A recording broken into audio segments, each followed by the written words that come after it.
Adebayo Shetiyu going wrangling during a Rise TV interview when they asked him about the APC presidential Muslim tickets. I want you guys to watch his reactions over the questions they asked him. Details in the video. You say somebody should bury his head in shame. A lot of people will argue with you that it's just a reflection of the shameful situation your political party is in. And I'll tell you why. The Muslim tickets that some people argue that have split your party down the middle, and people are saying it will rip your party apart. A prominent member of your party is going against your party now, Babasha Lawal, because of the Muslim tickets. What arguments do you guys have to make to support it? I am also disappointed. I must say I'm disappointed in the person raising this question.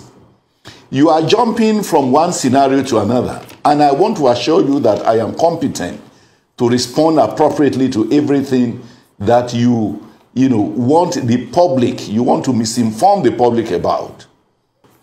I don't know you, and I don't know your name, but I want to say this. Tinubu is not contesting this election for the fun of it. He's an experienced person. He's a political mathematician of note. The truth is that those agitating about the so-called Muslim ticket are making all the noise because they have lost out. They had positioned themselves to get the ticket merely on the basis that they are Christians from the north. Okay, Minister. That cannot be a qualification for somebody, for a party, wanting to win election. I think and I believe that what Tinubu has done in appointing Shetima is a masterstroke which has disorganized the opposition. Former Minister. These people making the noise, they had an opportunity. Let me make this point. Why would if they indeed love Christianity, why did they not support a Christian candidate during the primary? Why was it Tinubu a Muslim that they support, and suddenly they have renewed, they have suddenly discovered that they love Christianity, and so the running mate must be a Christian from the north? Minister, with all due respect, my name is Rufai Oseni, and you cannot tell me the questions I will ask on this show. I have a right to ask you the questions as a journalist, and you answer. You are not forcing me to be part of this interview. Whatever your name is, you cannot force me to be interviewed. So if you have a right to ask any question, I too have a right to respond appropriately. Minister, so you cannot harass me, Mr. Rufai Oseni. Minister, now you know my name. Thank you so much, and good to meet you once again. I'll ask you further. You talked about being disappointed for asking the question. But a lot of members of your party are disappointed because you keep touting that the reason for a Muslim running mate for Bola Tinubu is competence. Are you saying, Minister, there's no Christian that is competent from the north that can double up that ticket? Is that what you're saying? Who has the... I'm still talking, Minister. Let me finish. Discretion. Minister, let me finish. Are you going to dictate to our candidate as to who he is going to appoint as his running mate? Nigeria is not a one-party state. Nigeria is a multi-party state. Tinubu is not the only presidential candidate. The choices are open to everybody. All right, Minister, I wanted to ask a follow-up question. There are so many states in this country, in Ondo, in Ekiti, in Edo, where Muslims constitute more than 30%, 35%. And they have Christian ticket, and nobody has made noise. The Muslims have not raised any issue. Why suddenly during the presidency, with regard to APC, I mean, people, are, raising fire? Okay, Minister. It's not justifiable. It's within parties. So for me, as an experienced politician, I have not seen anything extraordinary that is happening. Okay, Minister.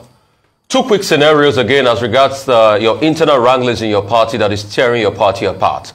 I'll start from your Muslim ticket. No, Minister, please let me speak. You are gagging me, Minister. You are gagging me. Let me speak. I anchor the show. Okay, you go ahead. Continue to speak. I have time for you. Very good. So, number one, your Muslim ticket. A lot of governors, and there have been discordant tunes in the Northwest as regards the emergence of the running mate of your candidate. They are saying most of the votes come from the Northwest, and you pick somebody from the Northeast. What is the calculation? And secondly, still part of your internal wranglings, the internal wrangling between the Minister of Interior now, Mr. Regbeshola, And the governor of the state, Oyetola, led to your party losing an election woefully in Osun State. This is a multi-party democracy. And we win some, we lose some. The ultimate is that we need majority votes in the country and 1/4 in 2/3 of states. And then we are good to go. And by the grace of God, we will surprise doubting Thomases. Well, I'm sure a lot of people are buoyed by your confidence this morning. But what do you know that another experienced politician... Can I finish, you cannot please? guarantee. What percentage of people do you think would agree with my confidence? Are you in a position to tell us that it is only 40% who agree with me, or it is only 30%? I didn't actually say 40% agreed with you. That's not what I said at all. I have no idea where you got that. I am not posing that to you, that nobody can guarantee with exactitude how many people will agree with me, how many people will not be agree with me. Nigeria is made up of 200 million people. I'm sorry, I don't understand why you're being combative right now, but if you let me finish my question, I'm sure you'll understand the big picture. No, it is you people who are being combative. I was not combative at all. I said a lot of people will be buoyed by your confidence today. What is your interest? And you go off on a tangent. What is your interest? You went off on a tangent. I didn't realize it was offensive to say a lot of people will be buoyed by your confidence. I will remain confident. Is it offensive to say a lot of people will be buoyed by his confidence? I mean, Minister. Why must I be discouraged by your pessimism?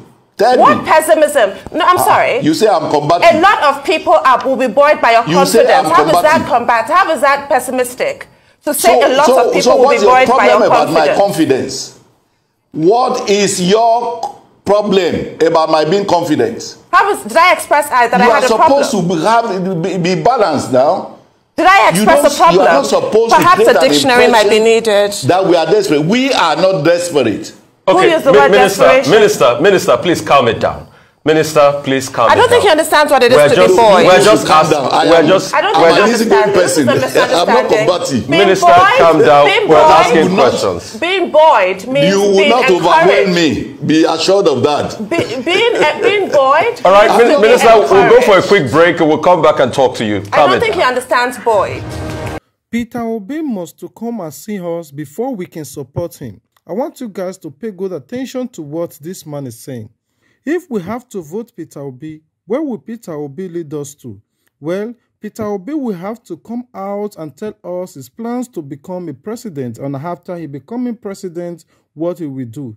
2023 presidential campaigns is becoming more of a tribal. So I wouldn't want to support Peter Obi because I know definitely he would lose. So I would not want to give the chances to Tinubu, because my vote is for ATIKU. How we say the enemy of a man is in his household. I wouldn't want to emphasize about this. I want you guys to listen to what this man said. So, details in the video. Put the date I'm saying this today and see what the rest of Yorubas will do when election. Because for them now it's turning tribal. Every group is now defending their own people. So if we assume we defend Peter, where will he lead us to? We will be removed more from the government. We will not be part of the system. But in PDP, not only is ATIKU positive for us, he's married an Igbo woman, has about 4 or 5 children from her, and we have an Igbo adage, not going over here, your in-law is your God or your chi. That once you marry a woman from Igbo land, you're part and parcel of us. And he has a vice presidential candidate, brilliant medical doctor, former senator, Fana Saba, called Igbo boy. But like I said, I spoke with 2 or 3 governors before I came into Abuja yesterday, and I asked them, please, for the sake of our people, call you 5 governors, sit down and call Peter to a meeting. The 5 of you with him. Let him tell you people, there might be things he knows that we don't know. To tell you people how he will use our votes to get votes from other parts of the country to win. And I'm asking our senators, please, 15 of you from the Southeast, call Peter Obi and sit him down. Let him tell us how he's not a personal thing. Presidency is not a local government chairman or running for governor. You're talking of being president of the whole Federal Republic of Nigeria. And your people must be seen to be behind you, seriously, because he's a very competent, credible person. So if there's nothing he's hiding somewhere, so why is he doing this alone? I have not seen one prominent Igbo man, not one, that has joined him either in visiting any states, and he's only visiting PDP governors. I haven't seen him with any APC governor yet. If I'm wrong, I apologize. So what I'm saying is that if that vote will be given, if it is given to him, it's not managed to victory, it becomes a serious detrimental effect to Igbos elsewhere in this country, especially those trading in Alaba market and other markets in Lagos. What I'm expecting to do is to call us on a meeting. You don't need to offer lunch and say for reasons 1, 2, 3, 4. Because we started getting... Former Federal Commissioner for Information and Cultures, Ibrahim Bata, spoke in an interview on Monday during the morning shows about Senator Maho, saying President Muhammadu Buhari should declare a state of emergency. The Major General Aruna said that the declarations of the state of emergency does not make a change, that the governor is to do what they are supposed to do, whether they are in emergency or not. Major General Ibrahim, who urged Nigerians to have some faith in the country, added that you are at work feeling safe. Do you think if there was war or anarchy, you would be in the state of affair? He added. Details in the video. People saying he's run out of ideas, everything is happening. Then what do we do? And you being a Major General, retired at that, then what do we do? Because well, you say he run out of ideas. I've just said we are not run by his ideas. I've just said it. Can't push it on me that I must accept that he's run out of ideas. No. We're not run by his ideas. He's not just chief executive of a private sector. Okay. We're talking about the president of the Nigerian state, to which we all belong, and we all have our performances. We cannot have mass media educating our people in believing that their state is a failure, their president is a failure, their system is a failure. Then where do we go from there? You don't see any good in the Nigerian state, and we are winning gold medals in world athletics. Come on. Let us have some faith in our country. Then, Major General, show me the results as regards insecurity. Show them to me. Show me. Show them. How do I show you? You don't show it. You are at work. You are feeling safe. You are communicating. You want me to show you. Do you think if there was war or anarchy, you will be in this state of affairs? Why do you want to show me failure? You want me to show you failures? You don't want me to show you success? Come on. Let's learn in Nigeria that make people have hope. So, Major General, what I was trying to ask is... You are represented in world sports. So, Major General... Then try to ask me what you are trying to ask me. Don't ask me what you are not trying to ask me. So, Major General, this is what I was trying to ask you. So, since everybody is talking about running out of ideas and everything, then what next do we do? That's it. What next do we do? Not everybody is talking. Say you are talking. 40 years ago when I was a general, we were fighting wars. I was a commander in this civil war. We lost lives. We had hope. We have survived up to today. Why do you mass media think only of failure? If we have failed, we will not be talking about Nigeria today. We have not failed. Why do you say ideas, ideas? You want to shove it in me to say in my mouth that he's run out of ideas. He has not run out of ideas. General, I didn't say that. A senator we are still solving our problems. General, a senator said well, that. I don't know. I'm not in charge of senators. Look, he said that he's entitled to his opinion. We're in a democracy. Are you saying that he shouldn't express himself?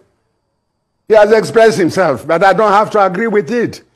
And it doesn't have to be the mask of our Nigerian progress. One senator after 190 or so. Why are you talking about what the other senators have said? Why don't you balance this idea of opinion? Speaking of what the other senators have said, they've said they were going to impeach him for insecurity. That's what the other senators have said. What's your reaction to that? No. Yes. Impeachment or stopping him from continuing to be president is a procedural constitutional means provided. There is a law provided to it. So what is the hyperbole about they are going to impeach him? If you impeach him, so what? We still have a process. We have a system, and they have to go through a procedure.